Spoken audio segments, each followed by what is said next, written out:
You probably think hunger would break you first, but in a real survival situation, it wouldn't. Water is what keeps your body working, your brain sharp, and your decisions clear. And when clean water disappears, the countdown starts faster than most people realize. Your body can survive weeks without food, but without water, things get dangerous almost immediately. Now imagine the taps stop running, the power is out, the stores are empty, and every bottle is already gone. No backup, no quick fix, no help coming. So here's the question. How long would you actually last without water? Because this isn't just about feeling thirsty. It's about what dehydration does to your body, your mind, and your ability to survive. And the scary part is this. Most people would start losing the survival battle long before they ever collapsed. The first 24 hours might not seem dramatic. You'd feel dry, tired, maybe a little irritable. At first, it feels manageable, uncomfortable, but not life-threatening. That's what makes dehydration so dangerous. It doesn't always hit hard at the beginning.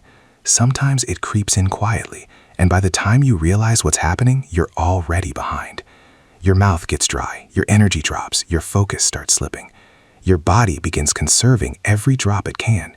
You sweat less, urinate less, and your blood starts getting thicker. Even mild dehydration can affect your mood and concentration. So in survival, the first thing water can take from you isn't strength. It may be judgment, and bad judgment can kill you quickly. You push too hard in the heat. You move when you should stay. You waste energy. You ignore the warning signs because you still think you're okay.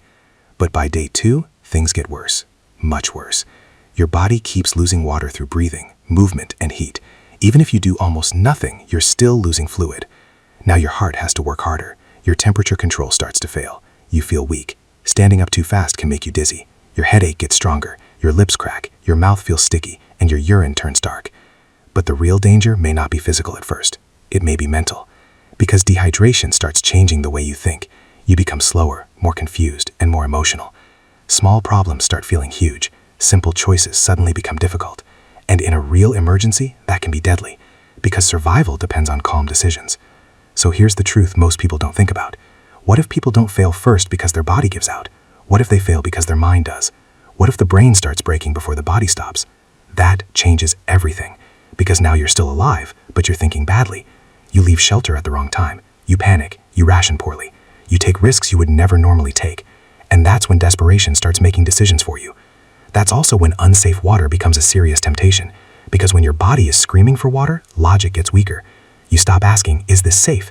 And you start asking, can I survive without it? That's when people drink from puddles, from dirty containers, untreated streams, or contaminated sources. And that can make the whole situation even worse, because unsafe water can destroy you even faster. If it causes vomiting or diarrhea, your body loses fluid even quicker. Now the countdown speeds up. By day 3, your body is under real stress. At this point, survival depends heavily on conditions. Heat matters, movement matters, age matters, your health matters. Someone remaining in the shade may last longer than someone walking under the sun. And that's one of the biggest survival mistakes people make. They think movement means progress, but sometimes movement is exactly what kills you. Now your body struggles to cool itself. Your skin may feel dry and hot. Your pulse rises, your breathing changes, and your muscles start cramping. Even small tasks feel massive. Walking, carrying gear, or thinking clearly becomes exhausting. And thirst is no longer just discomfort. By now, it becomes an obsession. Water is all your brain wants. It takes over everything. You stop thinking long-term. You stop thinking strategically. You just want relief. And that makes people reckless. Some drink ocean water, even though the salt makes dehydration worse. Some drink polluted water because they can't think clearly anymore. Some keep pushing through the heat instead of resting. And every mistake pulls them deeper into the spiral.